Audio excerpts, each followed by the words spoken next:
శూన్యముగాను ఉండెను, చీకటి అగాధ జలము పైన కమ్మియుండెను. దేవుని ఆత్మ జలముల పైన అల్లాడుచుండెను. దేవుడు వెలుగు కమ్మని పలుకగా వెలుగు కలిగెను.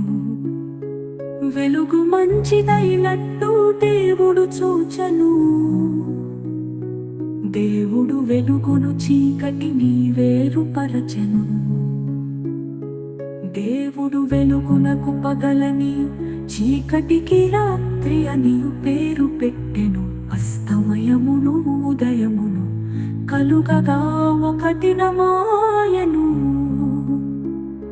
మరియు దేవుడు జలముల మధ్య నొక విశాలము కలిగి ఆ జలములను ఈ జలములను వేరుపరచును గాకని పలికెను.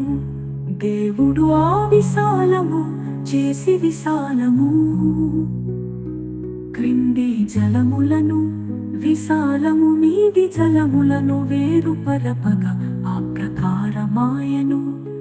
దేవుడు ఆ విశాలమునకు ఆకాశమని పేరు పెట్టెను. అస్తమయమును ఉదయమును కలుగగా రెండవ దినమాయెను.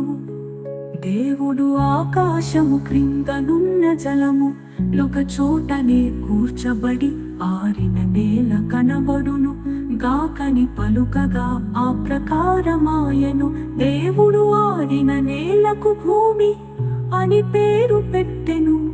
జలరాశికి ఆయన సముద్రములని పేరు పెట్టెను. అది మంచిదని దేవుడు చూచెను. దేవుడు గట్టిని విత్తనములిచ్చు చెట్లను భూమి మీద తమ తమ జాతి ప్రకారము తమలో విత్తనములు గల ఫలమిచ్చు ఫల వృక్షములను భూమి మొలిపించుగాకని పలుకగా ప్రకారమాయెను. భూమి గడ్డిని తమ తమ జాతి ప్రకారము విత్తనములిచ్చు చెట్లను తమ తమ జాతి ప్రకారము తమలో విత్తనములు గల ఫల వృక్షములను మొలిపింపగా అది మంచిదని దేవుడు చూచెను.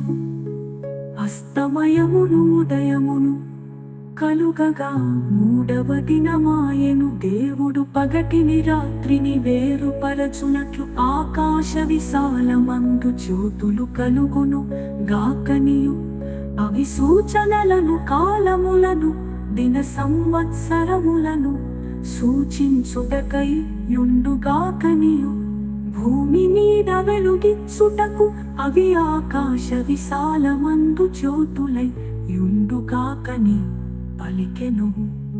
ఆ ప్రకారమాయెను. దేవుడు ఆ రెండు గొప్ప జ్యోతులను అనగా పగటిని ఏలుటకు పెద్ద జ్యోతిని, రాత్రిని ఏలుటకు చిన్న జ్యోతిని, నక్షత్రములను చేసెను.